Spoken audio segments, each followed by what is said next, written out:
Hello everyone, PallyTime here. Welcome back to Heroes of the Storm. They're celebrating Heroes of the Storm's anniversary, so at the end of this video, I'm gonna link one of my montages from like 2014 that I really enjoyed back when the game was in alpha, beta, and just after release, only a few months after release. That's where all the clips are coming from. So it was a little bit of a trip down memory lane for me today, and I wanted to just share that with you guys that maybe don't follow me on Twitter, because I did link it there already as well.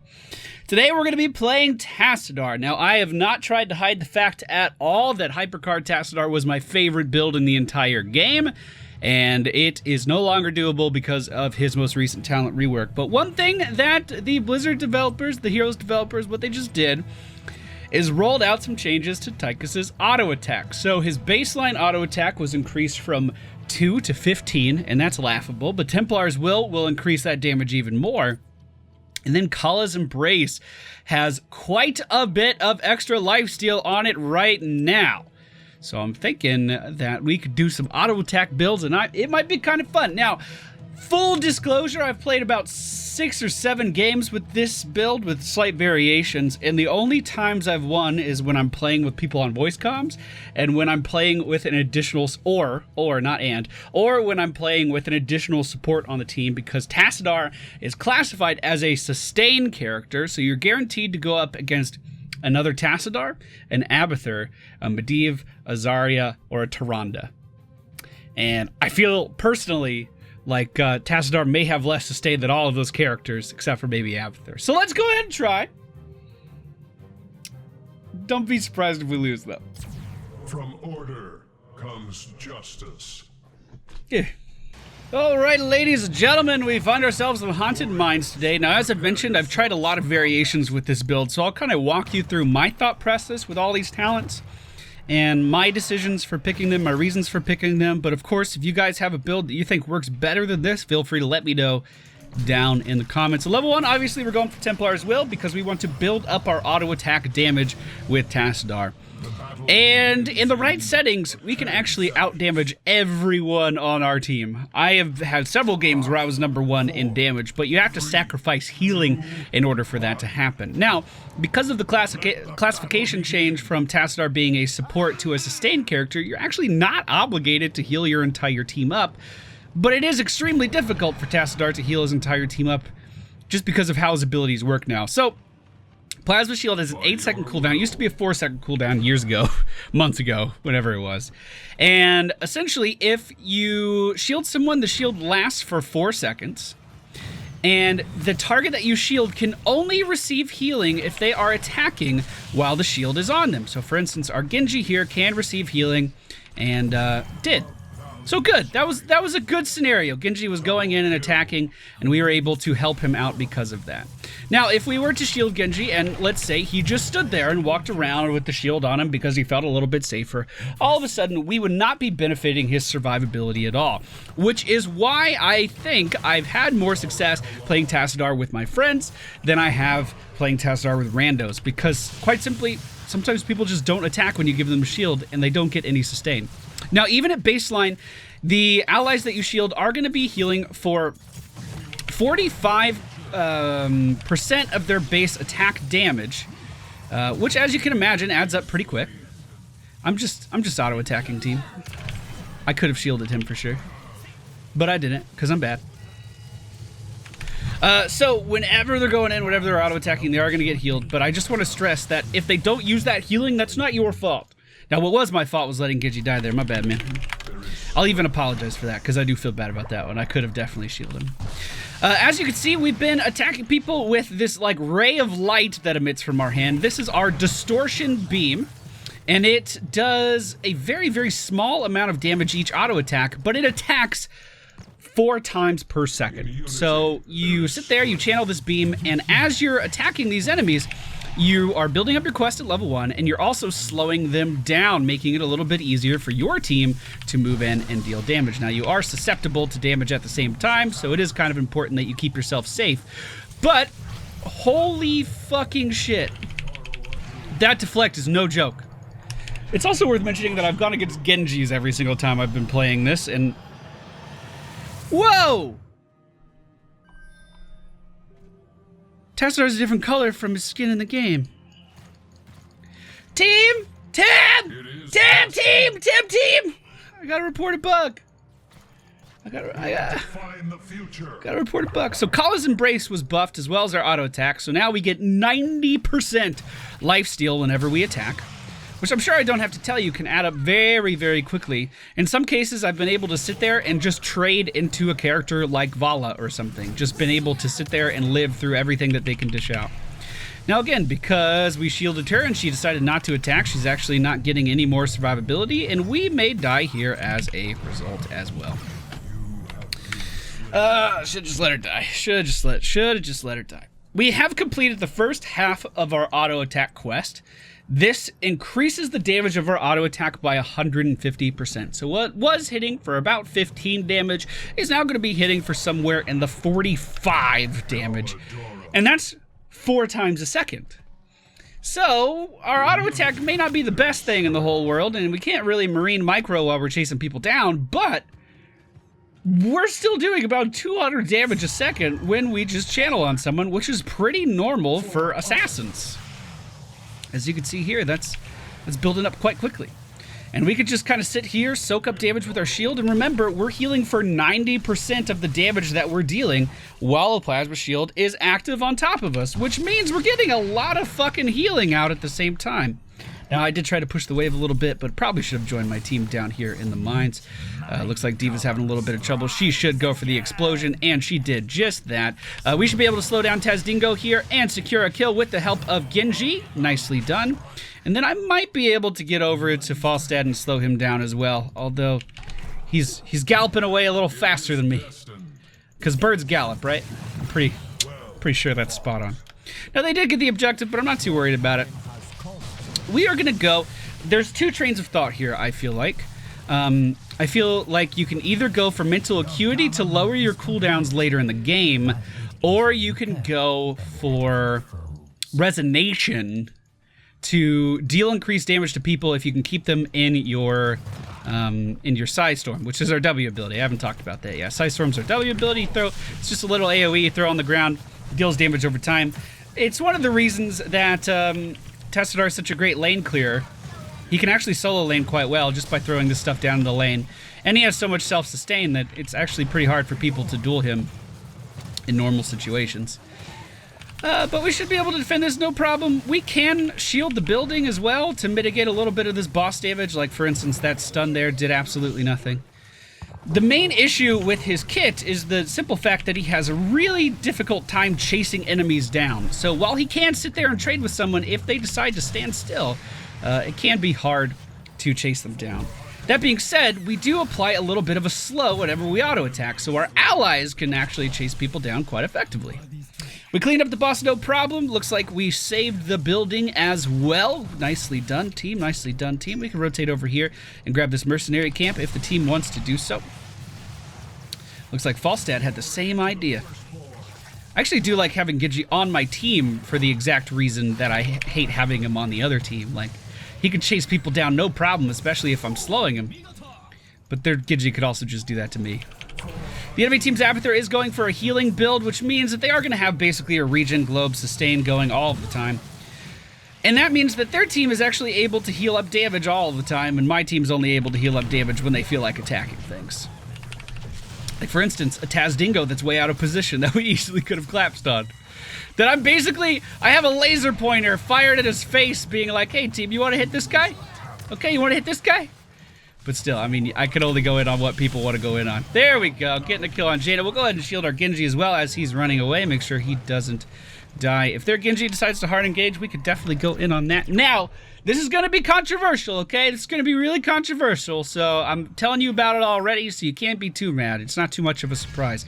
I'm going for Force Wall instead of Archon. But MFPallytime, it's an auto-attack build! Yeah, it is. And as we've stated already, the main issue with Tassadar's auto attack is that people simply move away from you. Now, if you are running Archon, you can attack move. You do just about the same amount of damage, though. So as you can see here, we're hitting for 58 every tick. So let me just do math really quick. What is that? 232 damage every second? If that's not right, you know, I don't really care that much. But if we take Archon, then all of a sudden we're only doing 256 damage. It's only 20 more damage. It's not even that big of a deal. So, while I may be able to Marine Micro with Archon, I could just trap someone in, especially in a closed map like this, stop them from moving entirely, and just sit there and channel damage on top of them. And then when the wall goes away, they still really can't move that well. So, we're giving up a bit of a shield, but in return, we're getting more control over the battlefield. And this will come into play a little bit more with our build as we continue. Trust me, there's a reason for everything that I'm doing. Now, as you can see, I haven't even been chasing hero kills down that hard, but we're still super competitive on hero damage right now with the rest of our team. And I can actually tank this boss, no problem, stay at full health, and hopefully we get some allies coming in to help us with this. Unfortunately, the enemy team's moving in, and we are all down in the bottom lane right now. Our E ability is Dimensional Shift. I know I'm super slow on these ability descriptions right now, but Dimensional Shift allows us to go into another dimension where we cannot be targeted, we cannot take damage, and essentially we can move around the battlefield for free, which I shouldn't have to tell you is pretty strong. Come on, Genji, go in there! Nice X-Strike. I'm going to go ahead and wall these guys in here as well, so they're going to have a little bit harder time getting away. The enemy team's Genji using X-Strike as well. I'm just trying to slow him down a little bit. Now Taz Dingo forced to trade into me. He will be taken down. If we can make it to the top of the map, we may be able to stop Genji from leaving, but I think we're going to be a little too slow there. Now at level 13, I'm a big fan of all of these talents in different situations. So if you went for the earlier Oracle talent at level 7, then I would recommend Adun's Wisdom. As you can see, I did not go for that talent. If you have someone on the enemy team like the Butcher who's just going to charge in and try to delete someone as fast as possible, I don't think Genji falls in that category, just for the record. I would recommend Nullification. For what we're doing here, where we're trying to play a little selfish and just keep ourselves alive, I'm going to go for Deep Shift, which is going to allow us to stay in that extra dimension, that alternate dimension, for quite some time and move around the map to safety whenever we need to do that. I just completed the second half of my quest, which means I have more range added to our auto attack, making it a little bit easier to... Did I kill... I didn't kill him.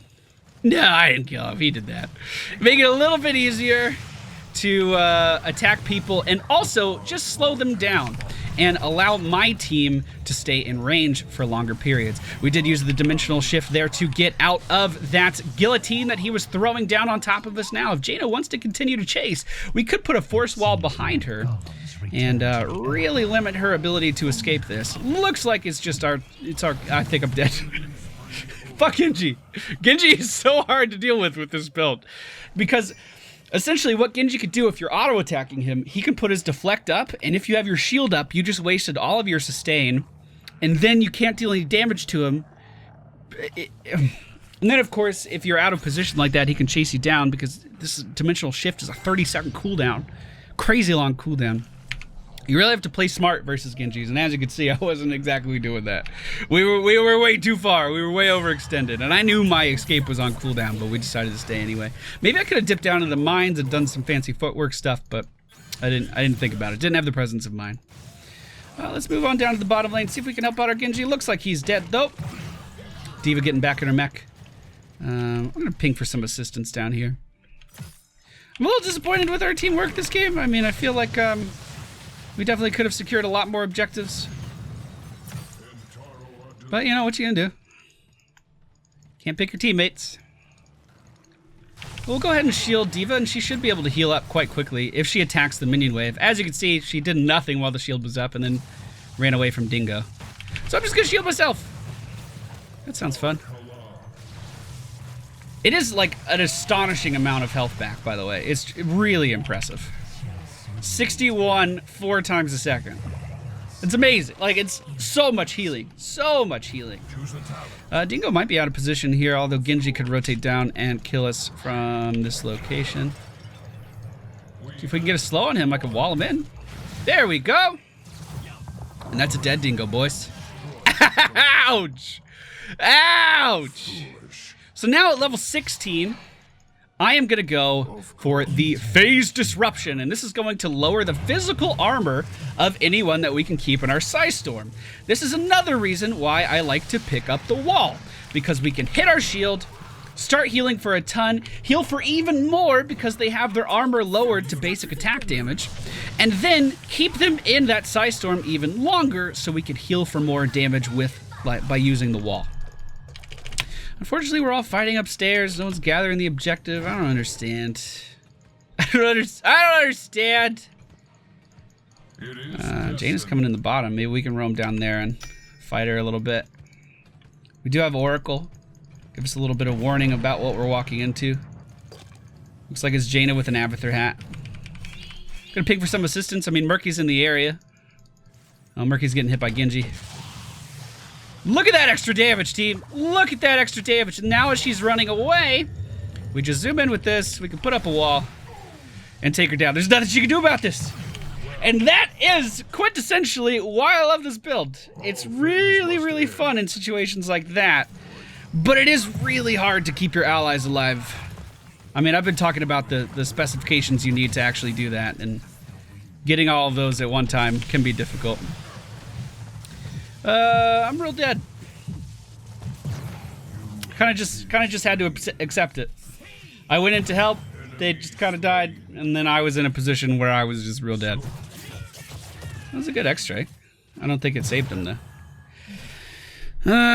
We keep walking into fights without the whole team. Sad face. Sad face. Murky is pushing top right now. Looks like he's gonna get the wall down. This is not where our objective will be pushing though. So it's not gonna be as much value as if he was doing this in the bottom lane. The enemy team does clean up the rest of the golem. We have yet to get any of those golem seeds. Skulls, whatever you want to call them. That monstrosity has been farming for a while, so I have a feeling it's gonna be a little bit of a monster to kill. A little bit of a monstrosity, if you will. I do feel as though we should defend. Let's defend. Just because that golem's gonna be pretty big. And it's hitting a vulnerable building already. I just want to keep everyone on the same side of the fucking map too. I mean, that's part of it. So let's go up there, let's help out. Jaina looks like she's way out of position. That's gonna be a nice pickup for our team there. I'm really afraid of this monstrosity, I'm not gonna lie. We'll go ahead and shield our D.Va. Of course, she's not auto-attacking, so she won't be healing. We need to fall back and kill the golem team. Gotta fall back and kill the golem. Not dive in deeper. Oh, God. All right. We chilling. We can kill this. Looks like they're coming back too. So hopefully he'll attack. There you go. You're getting health back. Look at that. Yeah, so, I mean, really, Tassadar has always worked in this way. The previous Tassadar, the previous build, could shield everyone indefinitely if you went for the right spec. And that meant that while you weren't actively healing your team, if they weren't auto-attacking, you still were giving them a constant buffer. You still were allowing them to go a little bit too far and not horribly punish them for it. Whereas I feel like now, what we have is... Oh, I knew that was on me. Well, what we have is shields that are on really low cooldowns, but if your team doesn't use them right away, you essentially just wasted that cooldown. Whereas before, when the shields lasted forever, yeah, you used your cooldown, and it was only 4-second cooldown. Yeah, you used your cooldown, and maybe they didn't attack right away and get that healing, but at least they had the shield for when they fucked up later on. It seems crippling not to have it. I mean, maybe I'm just an old man who can't change, but... I mean, let's be honest, that's probably it.